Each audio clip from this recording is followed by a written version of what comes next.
Dear Family is a podcast hosted by Rachel Steinman, a writer, an educator, and a mental health advocate. And Rachel gets us up close and personal, so we feel a strong connection, familiarity, and comfort with her guests. So settle in and join us as we search for true healing and journey with Rachel and her most interesting guests. Hello, everyone, and welcome to another episode of Dear Family, the podcast. And this is not just any episode. This is episode number 70, and I am celebrating that number because I think it's fantastic. And hey, guess what? We should celebrate ourselves. So make sure to find time to celebrate something about yourself or celebrate your loved ones because we need a little more celebration in our lives. And that brings me to the holiday season. Yes, we are being asked to shelter at home, and we can't have all those big parties, but we can still find ways to celebrate. And that is really, in the end, what this solo podcast, that is not exactly a solo podcast, it's kind of a hybrid podcast because I've interviewed a handful of my dear friends and family about silver linings and things that they've learned this year. We are celebrating 2020 as a year of real growth and finding those life lessons that we can carry forward. And I really am proud of this episode because I think multiple perspectives is what opens our mind. You are going to want to check out all my guests' links in the show notes. And also the cover art was made by an incredible artist friend of mine. Her name is Paula Noah, and she is actually a mom in my very first kindergarten class I ever taught in Pacific Palisades. And her son, Jeremy, is now in his early 30s. Wow, amazing. And I'm so grateful to share her beautiful work with you. Also, thank you so much for following me and subscribing to this podcast and writing those amazing 5-star reviews and sharing with your friends. Word of mouth is huge, goes so far, and really does help me grow. And I love all the follows and the comments on my social media platforms at Right Now Rachel. And if you want to reach out for any reason, get a hold of me through my website. That's rightnowrachel.com. Without further ado, here's what 2020 taught us and 18 lessons to bring into 2021. Last year, as we celebrated not just a new year, but a new decade, we never could have predicted just how tumultuous and life-changing 2020 would be. And not just for ourselves, our family, our community, or our country, but for the entire world. It's true there were a few in the know people like infectious disease specialists and Bill Gates who predicted a worldwide health pandemic was not just a possibility, but an eventual probability.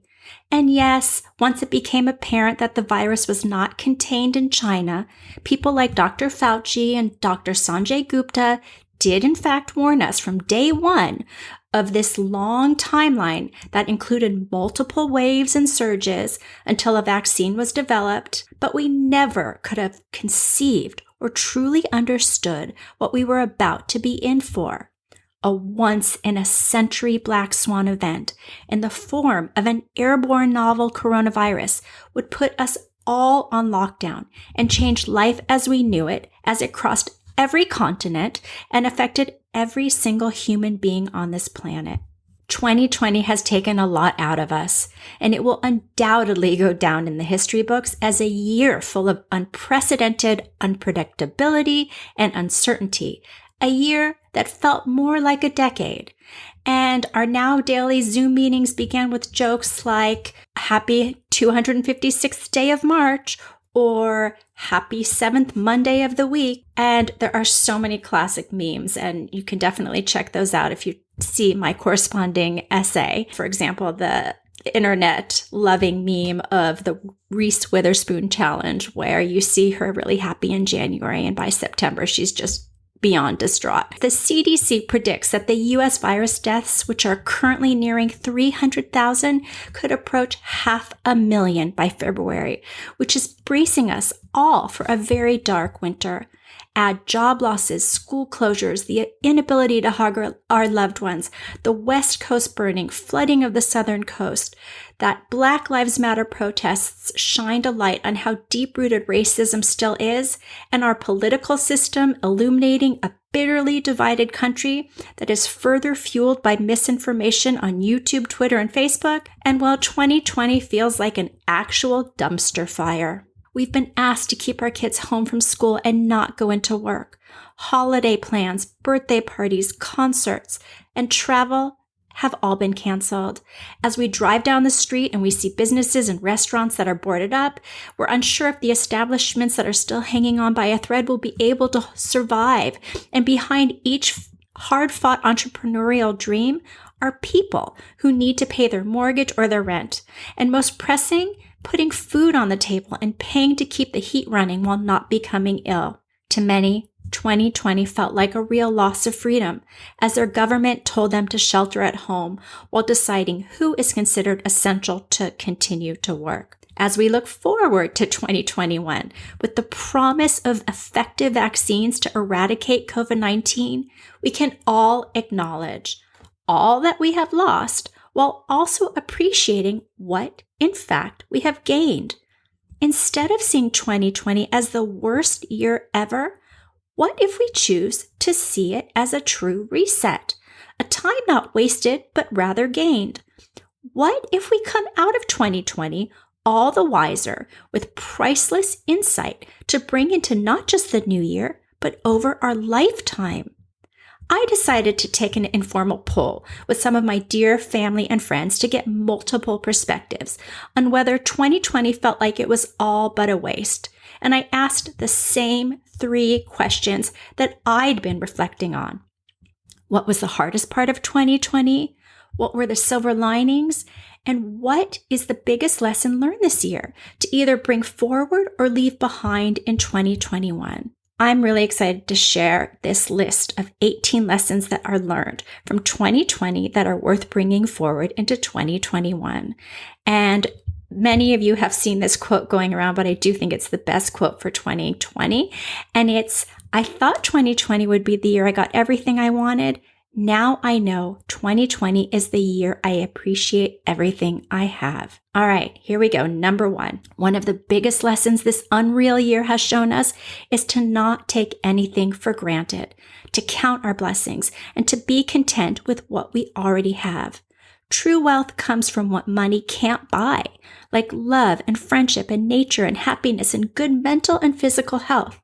We have to hope we will never again take for granted the value of real face-to-face human interaction with our friends and family, or even a perfect stranger. Hi, I'm Steve Seidel. I'm born and raised in the San Fernando Valley here in Sherman Oaks. Watching how the pandemic and the quarantine has affected my kids. From a mental health perspective, there's really no blueprint on how all of this has affected us. There's been much attention paid to health issues and the economy and all of the things that are on the front burner, so to speak. But how is losing a year of normal life and normal productivity going to affect all of us mentally is an interesting and under-considered element of all this. You think about how that affects our kids and how them being robbed a year of their teenage years will affect them moving forward. It's one of the interesting parts of this that there's actually been a lot of silver linings for me personally and for many people. I've been able to stay employed. This was actually a good year for my company. I've been reminded of the value of living in relative comfort. Not that we live in a mansion or anything like that, but we have the space to be comfortable. We each have our own rooms. We have a space that we can be in, and we can move to a different space if we're going stir crazy. I think about families, especially in the early days of the pandemic, that were living in New York when they were being hit really hard. Families living in a 1-bedroom apartment and how difficult that must have been. Obviously, I've been able to spend more time with my wife and kids, and we haven't strangled each other too many times. The election outcome and the optimism of a new administration and having a responsible response to COVID is something to be optimistic about. And of course, the fact that Los Angeles is now home to 50% of the championships in the major American sports. So that's pretty sweet. It's sort of trite to say that we need to focus on what's important to us in life, but it does truly take a pandemic to remind you of the things that you can't live without, or the things that you think you can't live without that are probably actually superfluous. I'll be reminded to appreciate having a roof over my head and being healthy and having my family healthy, but also to separate some of the things that we think we can't live without or that are imperative with actually some things that are worth appreciating. Being able to go to a concert or a sporting event or spending time with friends or family without it being this whole logistical struggle of wearing masks and staying 6 feet apart and not being able to give someone a hug. Being able to appreciate what's important, but also having a different calibration of those things and really honing in on experiences and interacting with friends and family, really the things that are really important. Beyond all those packages that are piling up from Amazon to the front door. Number 2, we need so much less than we thought. World travel, designer clothes, exotic meals, and fancy cars are aspirational, but in the end, it's the basics that count. Our health, a roof over our head, food in our stomach, a place to lay our head, and love. That's what's going to sustain us, and that's what's worth celebrating. Number 3, our mental health is just as important as our physical health, with celebrities and organizations and politicians and educators, yes, that's me, and newscasters and even your grandma feeling comfortable discussing the topic of mental health. We are realizing it's okay to not be okay, and it's important to ask for help if you need it. There's no shame in asking for help because it shows you care and you value your mental health. And it's why months after the pandemic, we are encouraged to take a few calculated risks, like creating small bubbles of people to spend time with if it's good for our well-being. It's why we are finally prioritizing sending our kids back to school if done safely, because we've seen how our kids are suffering and at home. And it's why teletherapy has never been busier or more needed. Hi, I'm Julie Neal, and I live in the San Francisco Bay Area. The hardest part of 2020 for me, there are two things that come to mind. The first is not being able to be in as close community with the people that I love, and especially my family and my parents. And the other thing that was very challenging relates to my role as a mother. We as mothers have so many things that we're responsible for. And as the mother of 2 children who are differently wired, I also have advocate and coordinator of special educational needs on that list. And when sheltering in place first began, all of the extra supports that I had and ways in which I could also send my children to places to give me some relief and give them the attention of some caring, specialized adults that could support them, those things fell away. And all of a sudden it felt like everything was on my shoulders. And that took some getting used to, and then also some thinking more creatively about how to bring some supports back into place. There have been a few silver linings in this experience. One has been a different kind of connecting with my children and my husband. We find ourselves curled up on the couch, watching things together. We've purchased some things like a trampoline so that we can be having more fun together in our home environment. And I've also found creative ways to reconnect with people that I hadn't been spending as much time with in the past. A very sad thing that happened for me is one of my mentors passed away from a stroke right at the beginning of sheltering in place. And a group of us who had all been touched by him came together on a Zoom call to share stories and appreciate his memory and the impact that he had on us. He had trained all of us in a process called adult reflection, where we would be in reflection circles together. And so that group of people who really hadn't seen one another in a consistent way in many, many years, we have started now meeting on Zoom for reflection circles monthly. And that has carried us through the whole pandemic, the recent election. We've really been there for each other with our good listening and our coaching skills and our reflection skills in ways that have been such an anchor in our lives.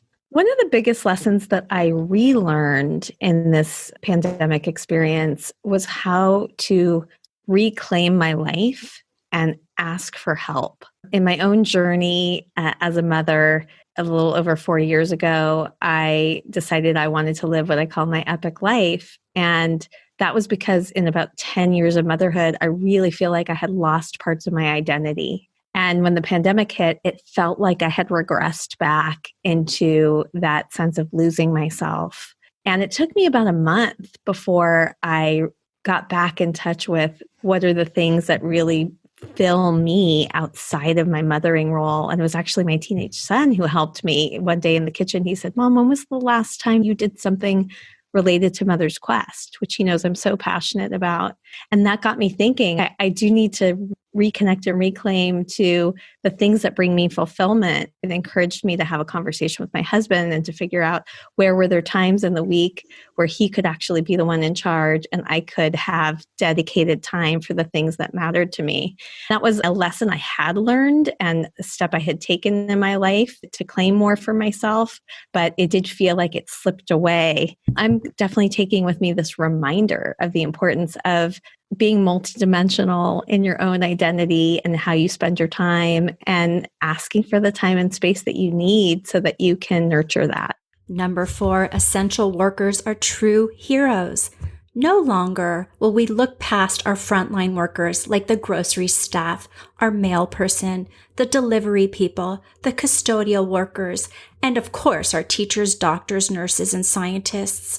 We will now see them for who they are, key members in our society that deserve appreciation and gratitude for their immeasurable service. Number 5, freedom is not free, and social justice reform and equality are still necessary to fight for. The pandemic highlighted inequities as we saw how people of color's communities were hit disproportionately harder because of their access to healthcare and their socioeconomic status that may not have allowed them to stay socially distanced or take off work if they got ill. Watching our youth organize and rally and advocate to drive the change in this big picture movement, like Black Lives Matter and gun reform and environmental movements to move us forward in the right direction, brings us so much hope for a brighter and more equitable future. Number 6, many have commented that they really appreciated the time that they gained from not having to commute, and we've learned so much about our ability and the capacity to work remotely. Our forced separation pushed us to improve and adapt and get creative with the reality of online conferences, virtual school, Zoom breakout rooms, and digital workspaces. Remote teams collaborated without having to drive, quote, there and back, and gaining time from efficiency. Yes, others reported working more than ever because work and home were not separated. So that work balance thing is something a lot of us still need to work on. Hi, it's Britt Bronson, and I'm from Los Angeles. The balance and managing my mental health hygiene and operating and running a business has been really tricky. I'm counting my blessings and so fortunate that I am healthy and well, but not every day is easy. I've had to remind myself that my mental health always needs to come first. And my business will always be there, but I won't be able to operate it and run it if I'm not well. My silver lining is that I have been able to build a team for my business. Unfortunately, so many people have been furloughed and lost their jobs. But it's also been a really beautiful thing for me to be able to gather really creative entrepreneurial minds that are all about mental and emotional wellness and get them together. When it has been safe enough for us to meet socially distanced 6 feet apart, we've been able to have team meetings in backyards. And we're wearing masks. We're a startup, so I can't afford an office space right now, but primarily we're on Zooms. A lot of our members of our team are really active. So we'll meet on walks and brainstorm instead of sitting in front of a computer all day. I've been really focusing on letting go of toxic relationships with humans toxic relationships with social media to alleviate my mind and my body and my spirit because it takes up too much of my energy. And I feel like moving into the new year with a fresh palette, letting go of the toxicity and whatever doesn't serve me. Another thing that is so important is to be able to set boundaries and lower expectations of relationships. Being a founder and a leader for my business, I have to remember to not text who I work with on a Sunday night because I have an idea that pops into my head. And the work-life balance, setting boundaries with family members is so important. It's a growing and learning process, not being selfish and being as selfless as possible. So to be able to lower the expectation and then be pleasantly surprised is something I will hopefully look forward to in 2021. Number 7, nature is healing. And with the decrease in air and car travel, Mother Nature had a chance to heal and breathe as well. Outdoor activities like golf and tennis and hiking and even neighborhood strolls have never seen such enthusiasm. When we use our 5 senses to connect with nature and we hear the birds and smell the pine needles and feel the sunshine on our cheeks and we see the vibrant colors of wildflowers and maybe, if we're lucky, we taste the sweetness of wild berries growing on a bush or a falling snowflake on our tongue, we feel truly alive and grateful. Number 8. Wow, has this year taught us the importance of being flexible and letting go. I will never forget when the first lockdown was put into effect back in March, and I had to cancel every upcoming meeting, my spring break trip to take my daughter to look at colleges, plan dinners with friends, casual get-togethers, concerts, in-person interviews, and so on, until my calendar was left bare.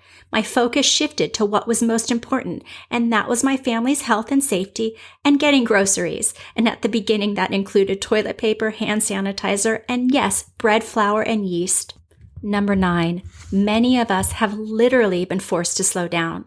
The result is we've come to the realization that it's a better change of pace than being on a frenetic hamster wheel.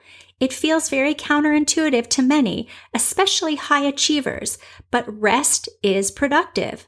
On my Dear Family podcast with Dr. David Steinman, he discusses how we are constantly inundated with stress. It's a fire hose of information from all the social media and news networks.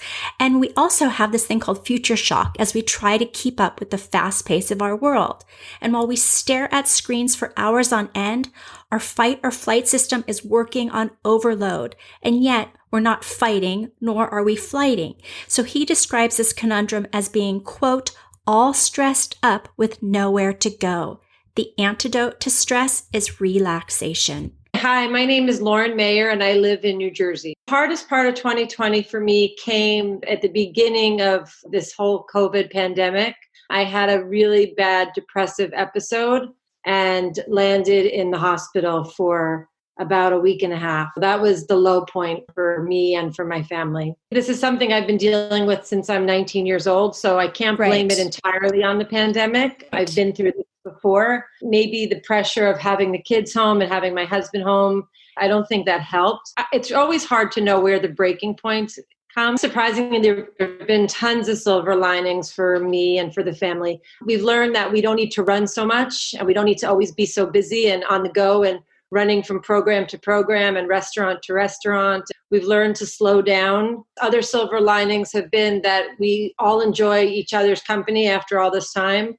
I still like my husband. My kids are still great. We've learned that we like cooking together since we're not going out to restaurants tons. I think the biggest lesson is just to really appreciate the moment and enjoy the people in the moment and whatever's going on in the moment, and not to take anything for granted. It sounds cliche, but I think especially after my experience earlier on in the spring, I really have a great appreciation for everybody in my life, even the people I'm friendly with on Instagram, my friends here, my family, to really relish the moment and not take anybody for granted.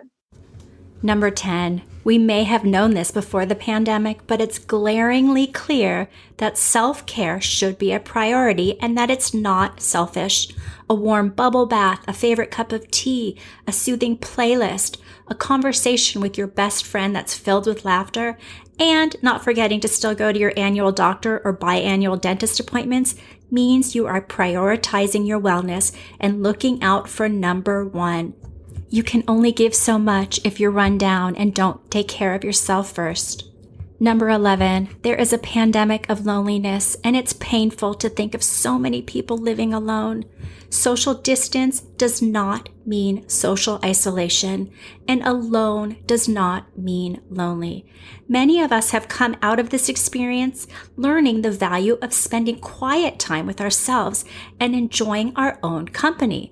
For those that need a nudge, start with meditation, a walk, a good book, or a favorite hobby. But we're so grateful for technology that's allowing us to not feel so alone by letting us keep our relationships either through quick text check-ins, or I'm on a group chat that has just sustained me with laughter, or maybe it's those prolonged FaceTimes that we connect on a deeper level.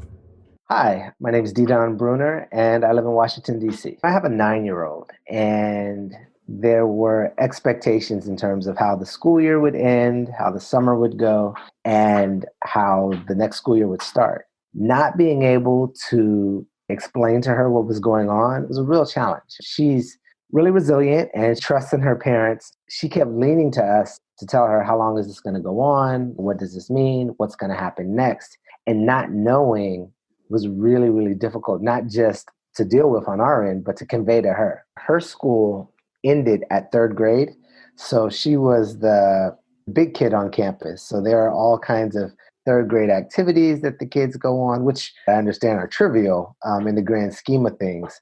But for all of those things that she had been waiting years for to be taken away was really hard on her, in addition to not being able to see and even hug her friends. This has forced us to be creative in the way that we connect. Had you told me that I would get my 60-something relatives on a Zoom call, much less more than one Zoom call, I wouldn't have bet on it.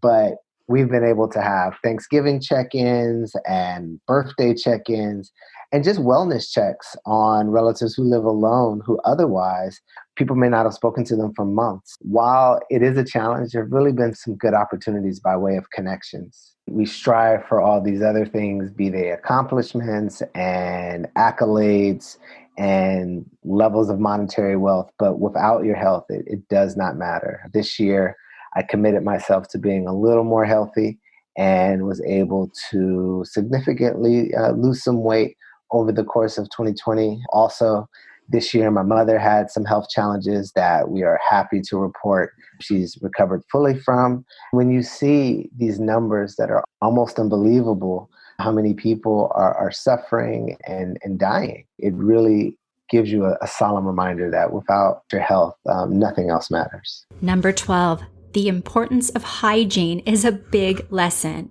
which begs the question, what were people doing before COVID-19? It's really strange, right? But going forward, let's hope hand washing, surface sanitizing, and staying home if you are sick will be a given. And don't be surprised if years from now, places of business offer you paper masks that they just happen to have on hand to anyone who's coughing or sneezing. Number 13. The stories of people having to say goodbye to their loved ones over iPads and not being able to attend their beloved's funeral are incredibly gut-wrenching and distressing. Hug your children tight and often. Let them know how much you love them. And when we finally get to hug our family and friends, hold on really tight and keep expressing your love. Number 14. Home can and should be a refuge. With the fear of evictions looming, unemployment a reality for many, and the threat of a true economic depression on the horizon, we cannot forget that being unhoused, which is a new, kinder word for homeless, is an actuality for many, with numbers increasing. Be it ever so humble, there's no place like home. Hi, my name is Noah Kirschbaum. I live in Lake Oswego, Oregon. I got permission to say this. The hardest part for me was my girlfriend had a miscarriage. She actually had an ectopic pregnancy and there was complications, and it turned out she was bleeding internally and we didn't know. And just one night, she went down, I had to jump into action and take her to the emergency room, which had its own complications because of coronavirus. We were concerned that we were going to show up and not be able to be seen because of coronavirus, or we were going to get coronavirus by going to the emergency room. Instead, the incredible staff at this hospital jumped into immediate action and figured out what was going on. And she was in surgery within an hour of showing up, and they fixed everything. And luckily she's recovering. A lot of weird stuff happened this year, but nothing compared to someone you love really getting ill and having complications. That was a big one. Also, what matters? What is important? When something like that happens, wow, you really start putting some things into perspective. The silver lining, I've actually had a lot of those, which has been very interesting. In March, when this started, I thought, oh my God, I'm losing everything financially. My business is going to be bankrupt and I'm going to have a problem selling this big project. I'm a developer and I built a home. What I did was I just focused and put my head down and hit all my goals. As of tomorrow, the Klaus in Hawaii closes tomorrow.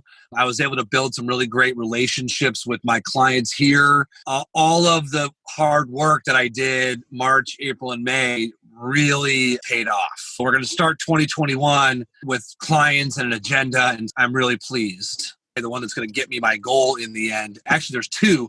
They're both veterans, and they're making it very easy for a veteran to buy a house right now, which I think is wonderful because my other worlds in my life, I've learned that a lot of veterans have housing issues because of PTSD, having a hard time getting a job, and the benefits maybe don't cover everything and they have to come out of pocket. Making it easy for veterans to get housing, I'm actually seeing it. It's really awesome. 4 out of my last 7 deals were veterans. I have refocused who is important, who is on the I love you list, and focusing on those people and focusing on what I need to do in this world has gotten me where I am at this point in the year. I have a tendency of chasing things that don't go so well or aren't working so well too far. And so this year, there's no time for chasing extra things. The results are amazing when I focus on what is important and who's on the I love you list. I'm going to keep that focus moving forward. Number 15, we've created many new traditions that we will likely continue, like Zoom holiday dinners, like the Passover Seder I prepared with my family in 5 different states and 10 cities. The digital holiday card that I hope to screenshot with my family from the grid of Zoom boxes, and everyone wearing their comfy blanket sweatshirts that I ordered on Amazon that they're going to receive from me. And it's going to be an image that I know we will always laugh at. And I'm about to host a winter holiday party. And when I say host, it's in quotes, with Secret Santa gift exchange that's being sent through the mail with silly trivia games as a way to keep an annual tradition alive. And girls' night in cocktail hours with friends scattered across the country where we celebrate birthdays with tiaras and sashes. And it's a really festive way to connect. And yes, we all talked over each other and we look forward to being in the same room to spontaneously break out into a dance party. But the toasts to friendship and to family and to love were just as meaningful, and maybe even more so. Number 16, we need to be kinder and more patient. We need to see everyone as a unique person living in a unique time and space and honor that. Many have said it's easier to get through this time because we are all in the same boat. But the truth is we're not. We're all in the same storm, with some people in yachts, others in canoes, and sadly others who are drowning. And I'm hoping our eyes have been opened to see the importance of helping others by offering a life preserver whenever and wherever we can. Number 17, the acceleration of income inequality is something to note and to work towards changing. We experienced years of acceleration in a matter of months with immense growth in e-commerce. So for example, online grocery delivery happened in a matter of weeks rather than years to get up to speed. And Scott Galloway, an economics professor at NYU and a seasoned entrepreneur who is just great to follow on Twitter, he explains how this time period has not been great if you make $40,000 a year or less, because you had job interruptions 40% of the time. And of the majority of people in this category, only 10% of them could work from home. But on the flip side, it's never been better if you're on the other side and can do remote work. So with these trends accelerating and further dividing us, we must even the playing field. Number 18, the coronavirus does not discriminate. One thing this pandemic has taught us is how interconnected we all are. The vaccine community came together to share their brilliant research to end this worldwide pandemic. So if scientists across the globe can come together for the betterment of womankind, together we can conquer racism, health disparities, income inequality, and our political divides. And I have to hope slow down global warming. Together, our power is exponentially brilliant. Hi, I'm Kim Falcon, and I live in Westlake Village, California. Collectively, we've had some major things happen in our world and in our country. On a macro level, it is difficult for me to see people having a challenge accepting each other in our differences that we might hold. We need to come together from a place of compassion, love, understanding for each other, knowing that we hold our own perspectives and beliefs for a reason, and that we need to be more kind to one another through our differences. This year is showing us where we fall short, where we hold judgment, where we critique, where we point the finger, where we blame, instead of understanding that each one of us, we're all different. We have to learn to come together and to love and respect each other and to honor each other in that process through our differences. Relationships with family members, with significant others, with loved ones, with friends fall apart during some of these times. And that's a really painful experience for everybody to go through, because underneath it all, the truth of all truths is always love, no matter what else is going on. Experiences like what we've gone through this year are here to remind us we're all connected. We move forward together as one. These times help us in a challenging way, but they help us to dissolve the separation between we hold inside first. I want to encourage everyone to not let those silver linings go by the wayside, to pay attention, to observe, to be mindful of. Because anytime we go through a major challenge, loss of a loved one, loss of a job, major challenges, they always serve as catalysts to bring forward a higher version of you. Whether it's the more patient you, or the more loving you, or the more compassionate you, or the more inspired you, or the more creative you, they always serve as a catalyst to bring forward that higher version of you. The whole world has been affected by what's going on. There's not one country or one person on this earth that hasn't been affected in some way by what we're going through collectively as a whole. If you think about that on a massive scale, there's 7 billion people in this world. This year's been a catalyst for all of us to bring forward that higher version of ourselves. There's so much good that comes from that. We have so much to look forward to because of that. Challenges are really amplified if all of us are evolving into higher and higher versions of ourselves. You can only imagine the beauty that will come from that. I recently lost my dog. It was a really difficult experience for me initially. When that happened, there's such an outpouring of kindness and love from people that reached out to me, just share with me their experiences, let me know that they care about me. And I really felt cocooned in love. I got flowers and cards and calls, and it was just amazing. And it really just lifted me up. And it helped me move through that experience with so much more ease than being stuck in sadness. Share your kindness and compassion with other people. When we lift people up, then that person is able to do that for someone else. And on it goes. It's that domino effect. People need that, especially now with everything that's going on. With COVID numbers multiplying as we approach the winter solstice, I am left with the hopeful cliche that it's always darkest before the dawn. In the spring of 2021, when the days become longer and flower buds begin to sprout and the vaccines are rolled out to a wider population, I have to believe our gratitude will amplify the sweetness of the light until we reach the day when the threat of the pandemic is in the past. Until then, let's consider another cliche that takes on new meaning. Hindsight is 20/20.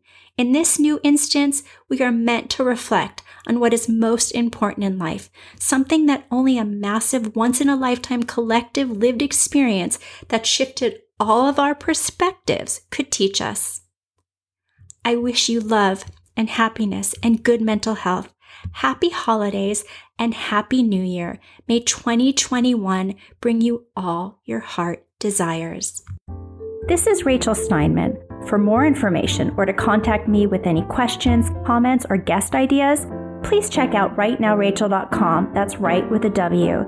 Thank you so much for listening, subscribing, and sharing, dear family.